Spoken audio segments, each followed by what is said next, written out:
right, so here we go.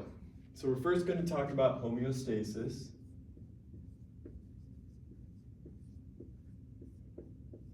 And homeostasis is pretty much just how the body systems maintain a certain set point or within a certain range.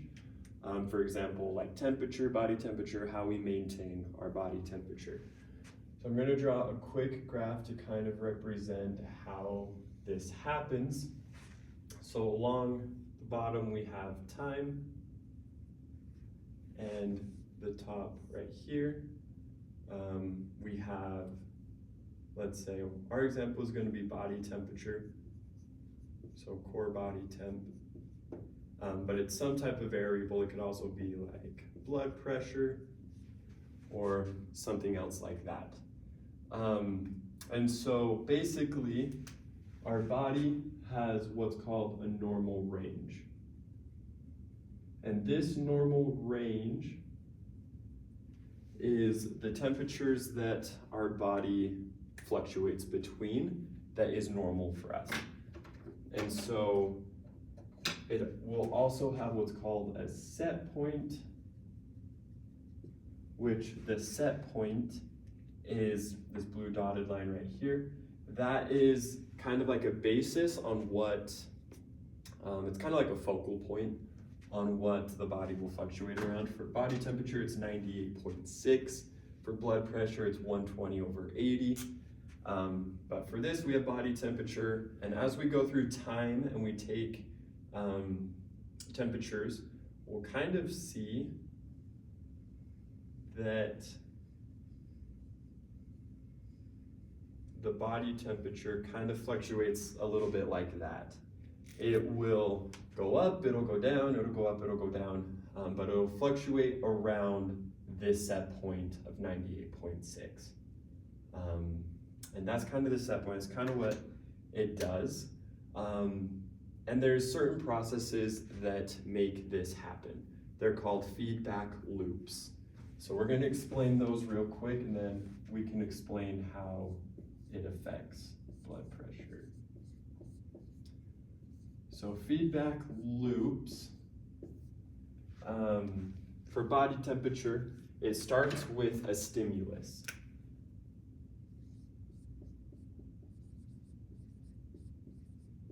So say I'm outside and there's a really cold wind. This stimulus is what is going to cause everything else to change. So I'm getting cold. This cold wind is the stimulus. In our skin, we have receptors. They're going to detect this change in temperature. They're going to detect that it's cold. And they're going to send a signal to the control center,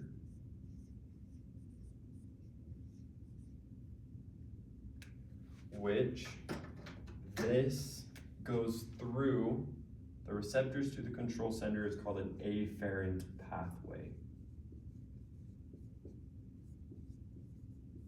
So receptors to control center is afferent, and that's blood or neurons.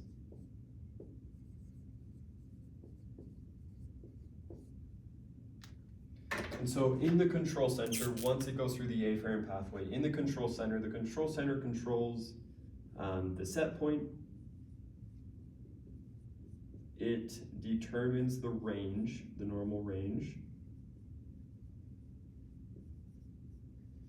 And it is usually in the brain.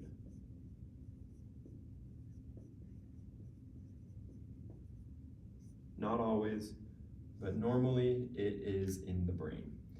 And so once the control center identifies we're getting colder, something needs to happen to warm us back up, it's going to send a signal to the effectors.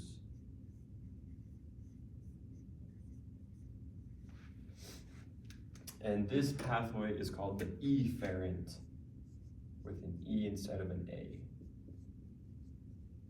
Efferent pathways. And again, it is blood or neurons. Okay, and the effectors, they are going to do the opposite effect, what we need them to do to warm us back up. For when we're cold, our muscles might shiver, our blood vessels might constrict to keep the blood closer to the core body where it's warmer. And so they're gonna try and get the opposite effect of the stimulus. And when they do, that is called negative feedback. And so this process is how our body maintains homeostasis. Say we were to get too hot, so it's gonna raise, once we're cold, this original one, cold, shivering. Once we get a little higher up in that normal range, the stimulus is going to change from hot, or from cold to hot, and we will then, the receptors will say, oh, we're hot. Control center, it'll send the signal. Control center will say, okay, we need to lower our body temperature. The effectors will then stop the shivering, they'll dilate our blood vessels, and they could cause us to sweat even. And so it will then lower our body temperature until again, we get cold. And it's just, you can see it as we get cold, it just keeps it around that focal point, that set point. So to show this, you can kind of see we're cold and the negative feedback goes through that whole process and it's raising our body temperature. We get to this point and now the stimulus is hot instead of cold, it's gonna lower it and it's just gonna keep doing that. That's a feedback loop. There are two types of feedbacks, there's positive and negative. So I kind of already explained negative, but to keep it simple, negative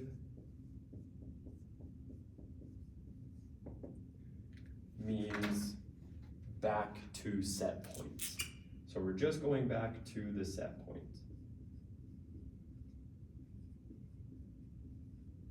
Positive is the opposite.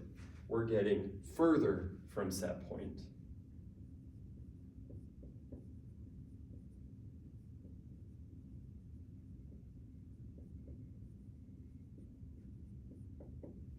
And so if we look at this graph and we're going up, our body temperature is raising, we pass set point and we're starting to get further away.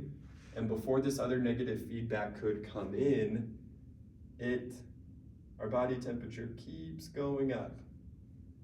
That is positive feedback. We get to set point, so negative feedback until then, but then it gets to positive feedback, but then it keeps going. We don't have a negative feedback to bring us back to positive feedback. So we just get really, really, really, really hot.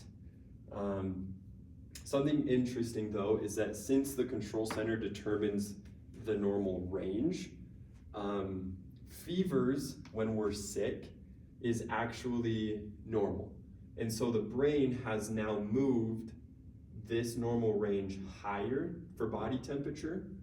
And so then our body temperature will go up, up, up until it gets to that normal range, and then it'll fluctuate up there until the control center decides it's ready to come back down to 98.6 for the set point, and it'll fluctuate between there.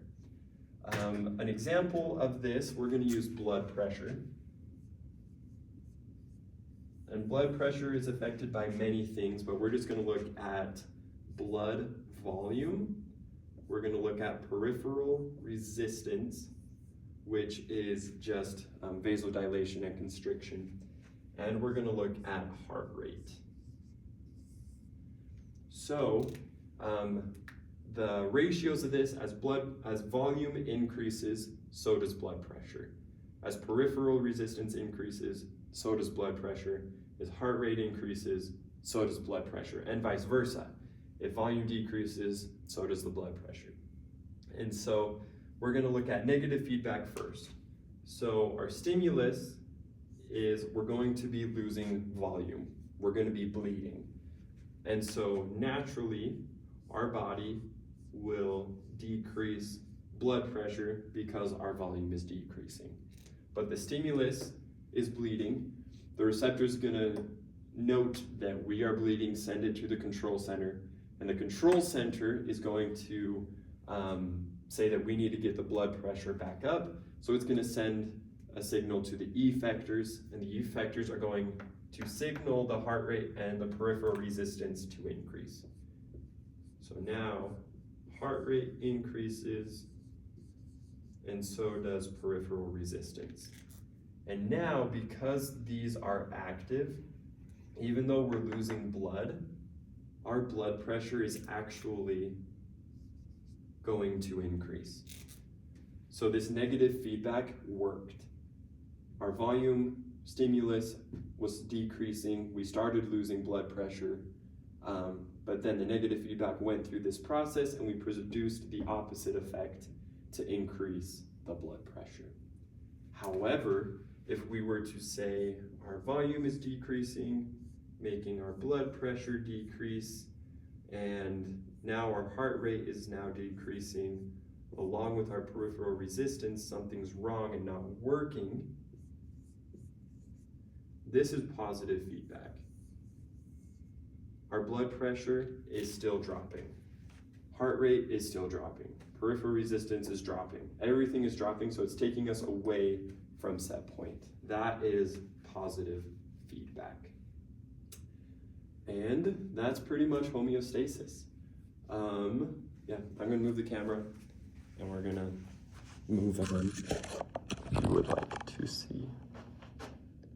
Okay, now we're gonna move to here.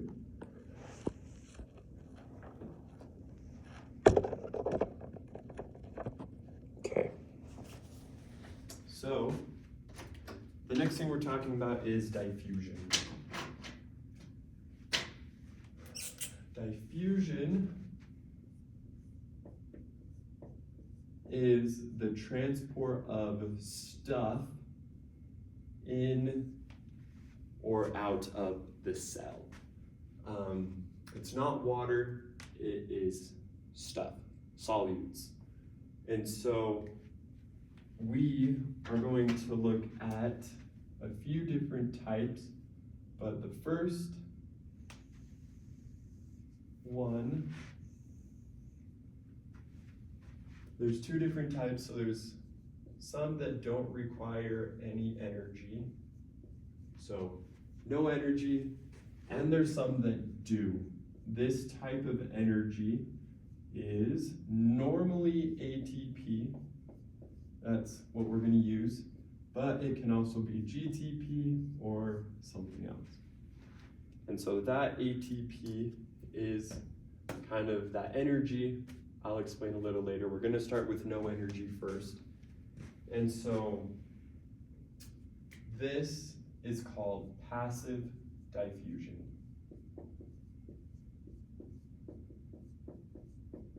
No energy, just passive. And so it has two different types. There's simple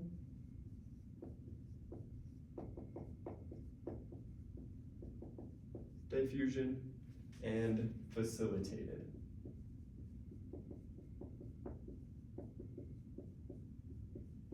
Diffusion. So I'm going to explain simple diffusion first. I'm going to make sure you can see that. Yep. So simple diffusion is simple, like it said.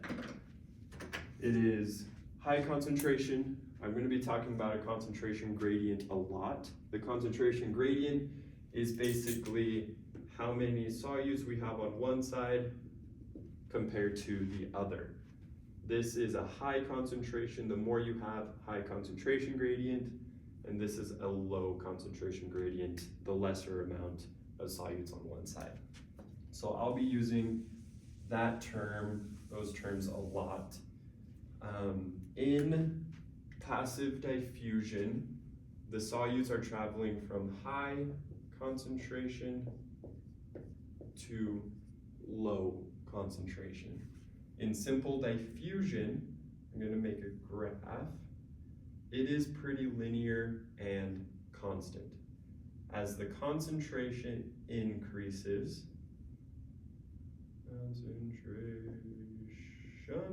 so does the rate. And so pretty linear, more concentration, more rate. This is because it is simple and nothing inhibits these solutes to diffuse. More common ones are CO2 and O2. There's nothing inhibiting these to move across the membrane. And so say we have a low concentration over here, but we have a high concentration over here, they're just gonna move across. The more concentration, the faster the rate. There's nothing stopping them. However, there are things that affect the rate at which they diffuse. So the first, it can be the thickness of the membrane. So if this membrane is really thick, it's gonna take longer. Another thing is the size of the solutes. If they're really big, it's gonna take a little longer than for really small ones. Another thing that can affect them is the surface area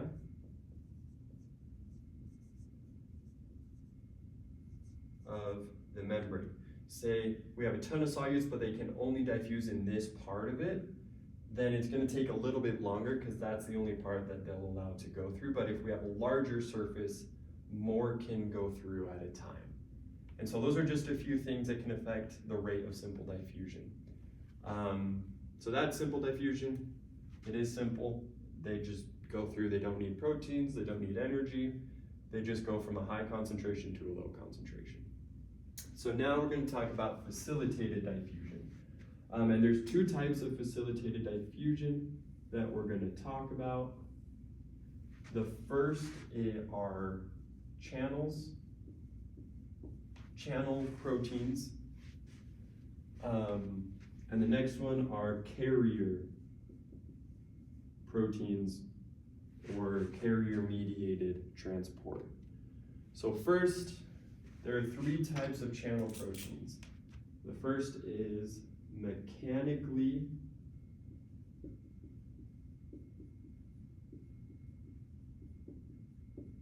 gated.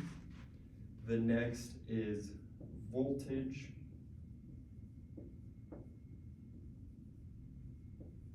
gated, and the next is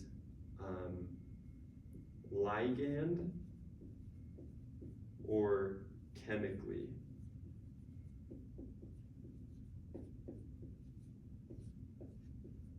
gated. Okay, and so these are pretty simple.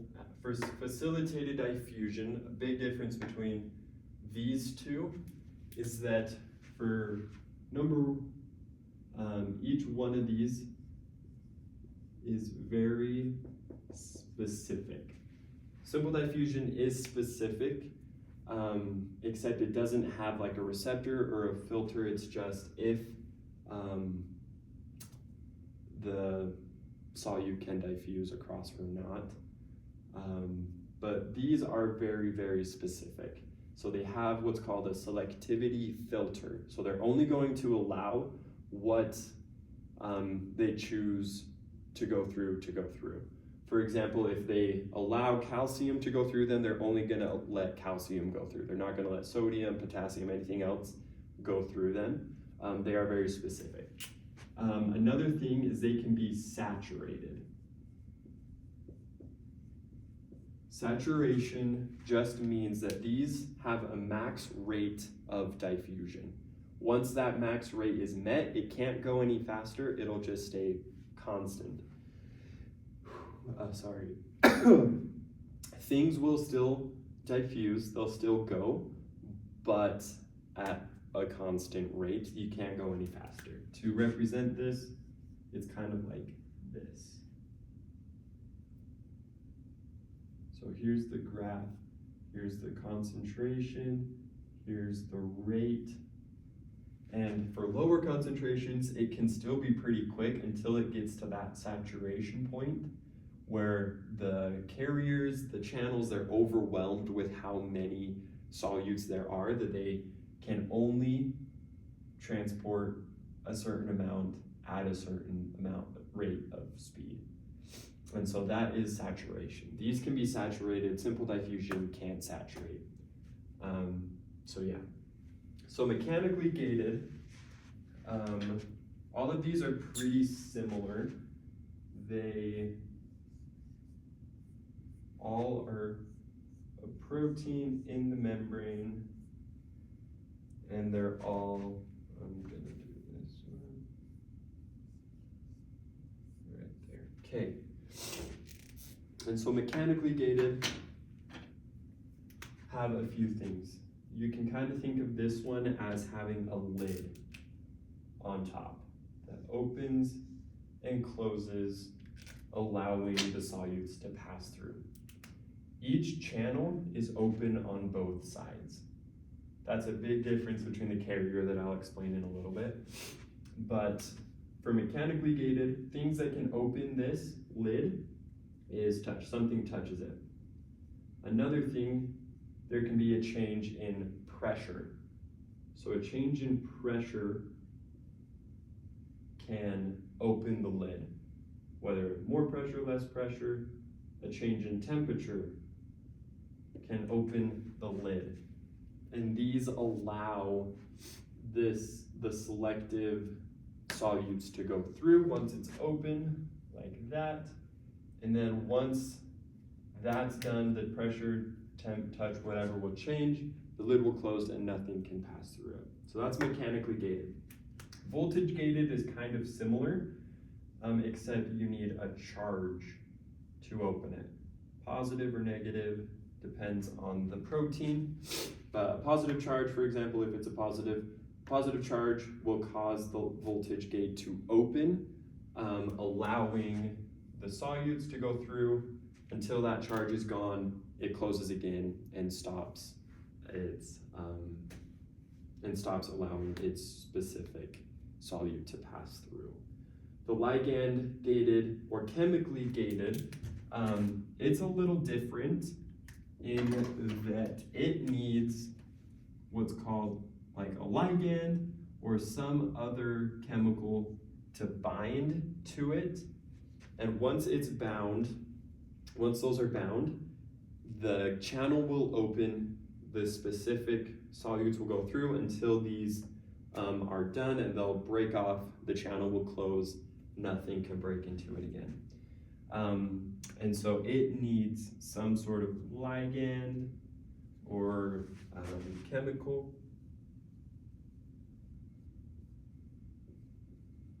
bound to its receptors.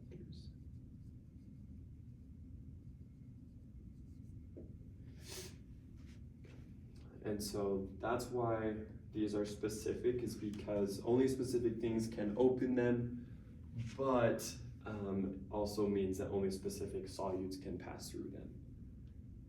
And so those are channels. Now we're going to move on to carrier proteins. And so these are a little different. So kind of like that.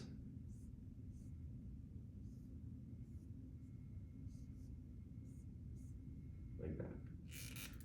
So these are different and very specific. So say we have concentration here. These solutes are going to bind to receptors, specific receptors inside of this carrier protein. The difference between these two is that a carrier protein is only open on one side at a time, while as the channels, once it's open, both sides are open and the solutes can go through. Whereas the carrier is only open on one side, so it can only carry a certain amount of solutes at a time. And so once those bind, what's going to happen is a conformational shift.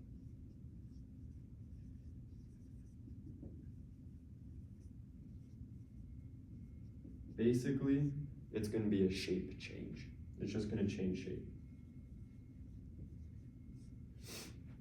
And so then, once it opens to the other side of wherever it was opening, it will release those and it'll transport those solutes across.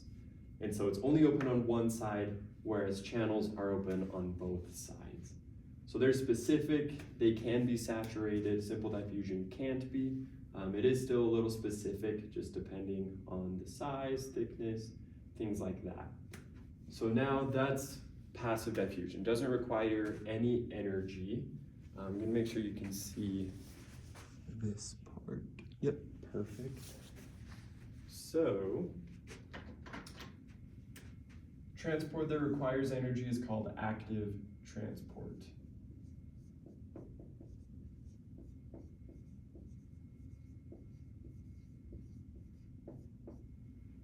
Active transport just means that at least one solute will go against its gradient. So no energy, passive diffusion, that was all high to low concentration. Active transport can be low to high. That's why it requires energy, because it has to be against that gradient, pushing it against the high concentration. So there are two types of active transport. The first is primary.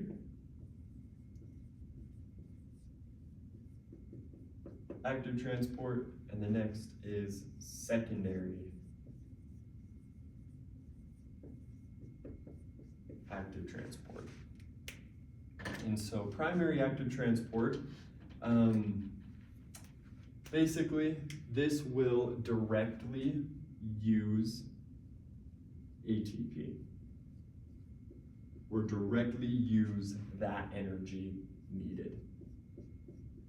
An example is the NAK pump, the sodium potassium pump.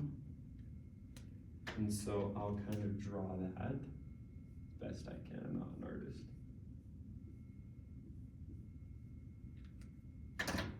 And so sodium is red, potassium is blue. And sodium has a high concentration on the outside of the cell. Potassium has a high concentration on the inside of the cell. So ATP is going to come, that was bad. Sorry.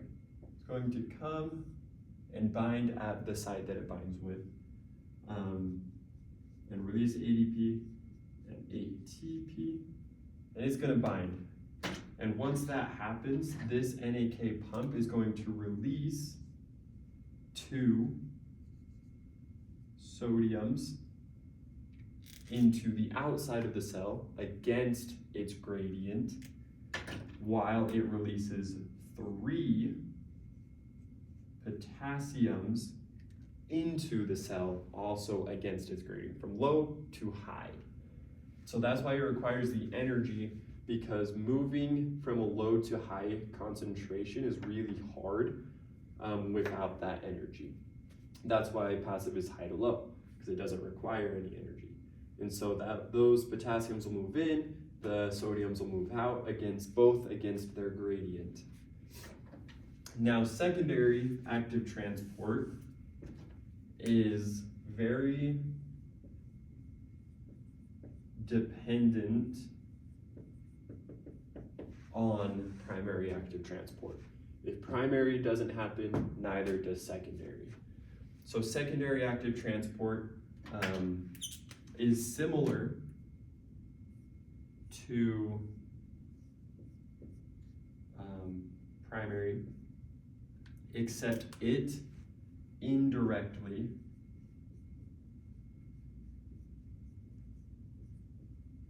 uses ATP. So no ATP is going to combine, no energy is going to combine to this protein,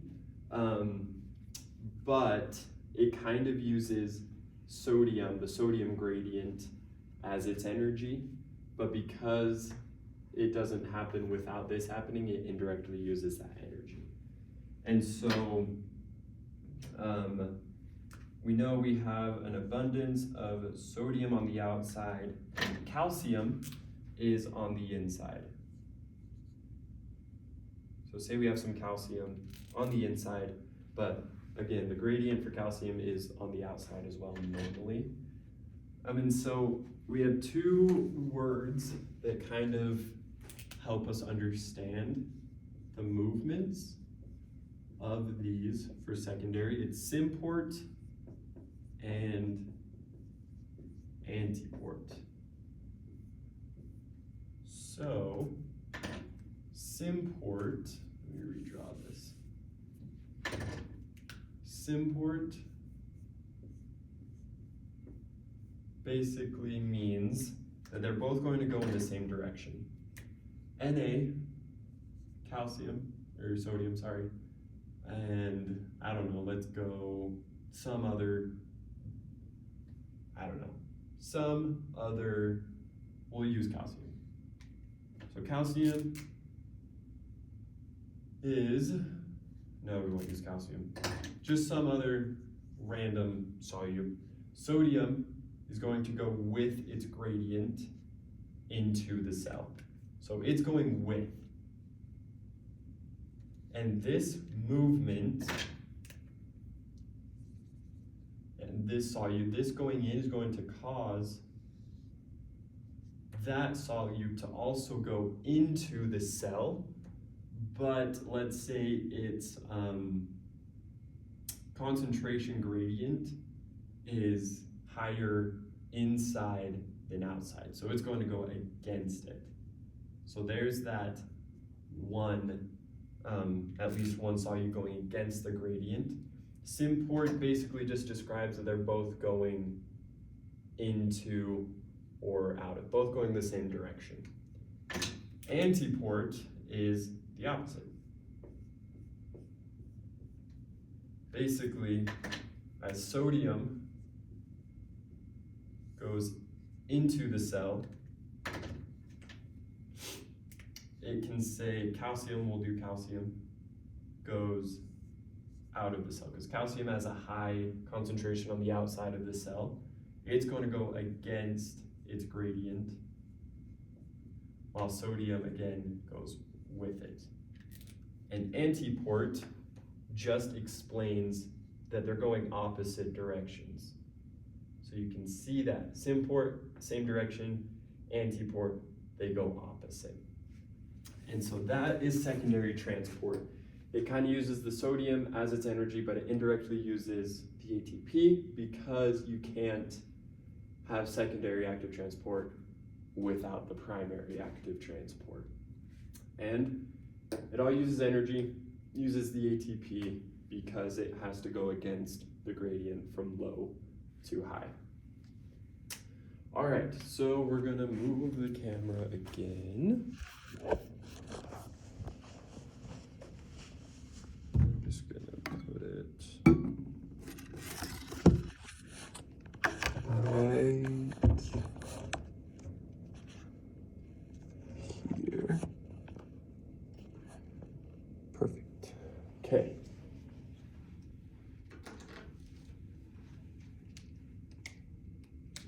All right, so now we're on to the final thing. This is osmosis. Osmosis is basically just the movement of water from low concentration to high concentration to reach equilibrium. So water wants the concentrations to be at equilibrium. If I have more on one side than the other, the water is going to go from the low side to the high side to try and dilute the high concentration so that it becomes equal and you can reach equilibrium. And so this will bring us to osmolarity. So osmolarity basically is the number of particles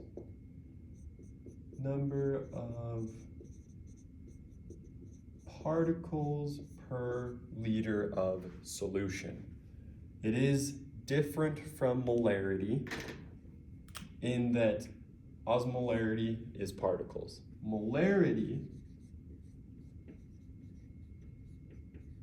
is number of moles, it's number of moles of particles. Number of moles of particles. Anyways, this is number of moles of molecules per liter of solution. So to explain this a little bit, say we have 1 molar solution of sodium chloride. This, when sodium chloride gets placed into a solution and dissolves, it becomes sodium ion and chloride cation ions. Just positive, negative. It becomes 2. There's 2 particles here. 1, 2. So now 1 molar of this is equal to 2 osmolar solution. So osmolarity counts the number of moles of particles, while molarity counts the number of moles of molecules. Yeah, so that's the difference between the two. Osmolarity in osmosis is the comparison. It's just comparing the solution to a cell. It has units. It's milliosmoles per liter. And so, for example, we have a solution and we have a cell. And we have that with the solutes. Okay, so let's say the cell has 300 milliosmol per liter, and the solution also has 300 milliosmol per liter. We have prefixes that allow us to compare these together. So iso equals same, hyper equals more, and hypo equals less. So because these two have the same number of milliosmoles per liter, we say they are osmotic.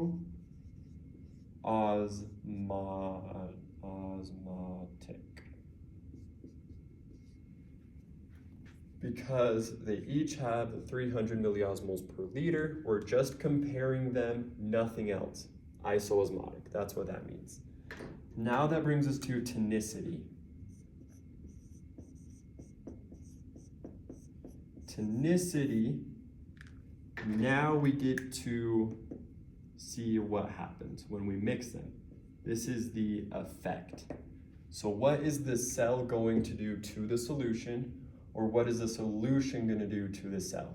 For this example, we'll do what's the cell to the solution, so we're comparing solution to the cell. So tonicity is unitless. So we're going to take this, we're going to put a solution there. Okay. So let's say, for example, we have, this is saline.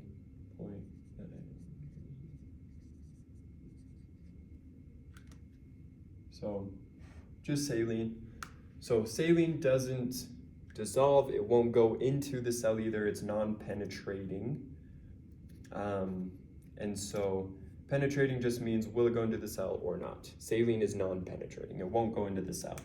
So we can say, since we had 300 milliosmol per liter, and the cell also had 300 milliosmol per liter and nothing changed, we can say this is isotonic.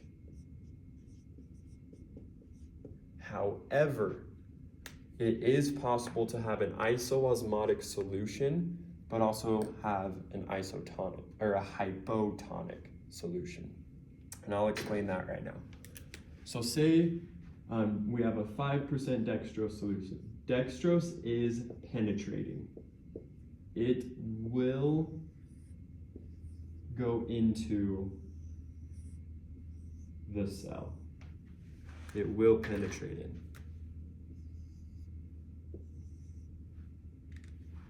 So, green is dextrose, and I'll explain how we can have those. So, let's say it's again 300 milliosmolar per liter, and this is also 300 milliosmol per liter. We're just comparing them right now. So this is isoosmotic. Isoosmotic. It's the same.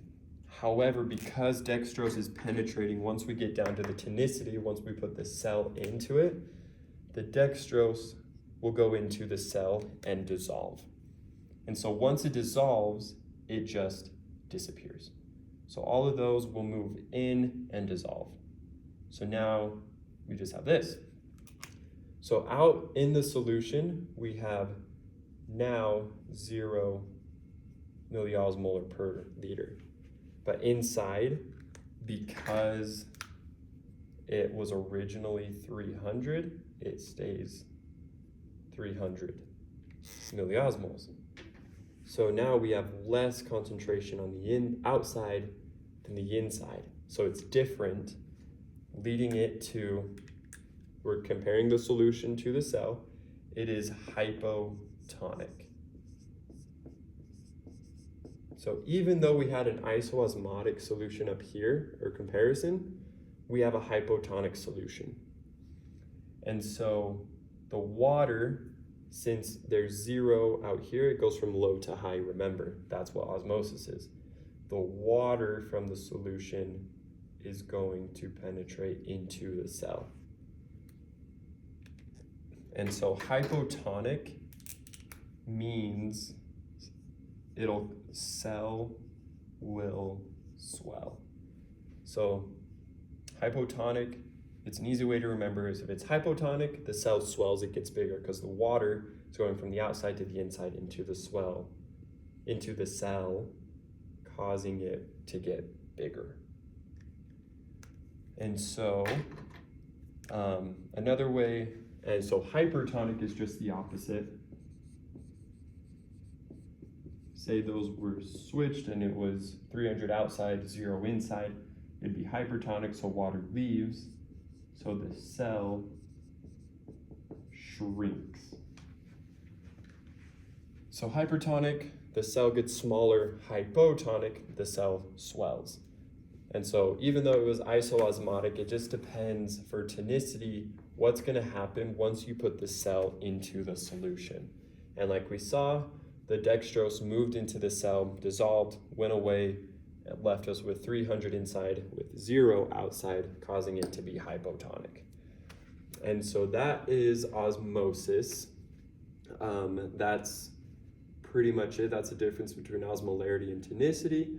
Osmolarity is the comparison, tonicity is the effect, and osmosis itself is just the movement of water from a low concentration to a high in the attempt to reach equilibrium. And so, yeah, hopefully you enjoyed that little teaching video, and that's about it.